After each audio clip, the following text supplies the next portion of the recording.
Madam Speaker, my question is for the Premier.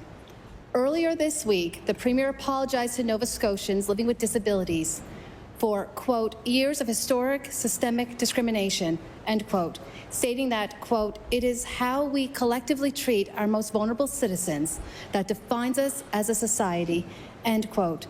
Madam Speaker, my question is for the Premier. How does it define us when the income assistance rate for a single person with a disability leaves them living in deep, punishing poverty? I recognize the Honourable Minister for Community Services.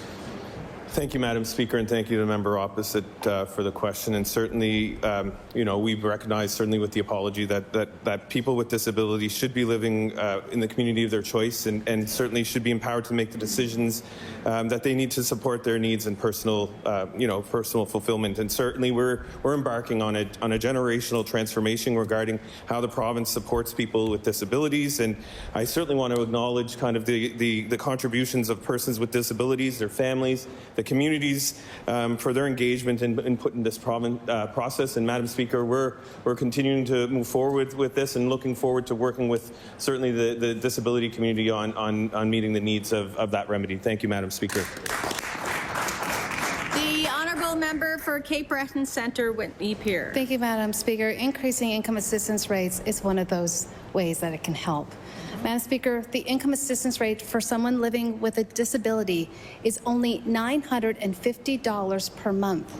Even if you add all other provincial and federal benefits on top of this, this amount is still over $13,000 below the poverty line.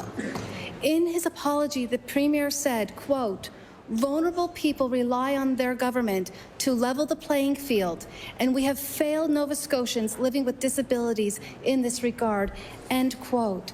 In the spirit of this apology and acknowledging the rights of people with disabilities, will the Premier increase income assistance rates to allow Nova Scotians to live with dignity?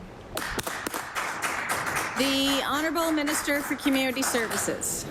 Thank you, Madam Speaker, and thank you to the member opposite for the question. And we recognize the challenges that people with disabilities face every day, and certainly, the remedy and our movement forward over the next 5 years will certainly be looking at ways to support certainly our most vulnerable people and certainly people with disabilities. And again, I'm looking forward to working with the Disability Rights Coalition as well as others in the community to certainly make sure that we're supporting people with disabilities to the best of our abilities.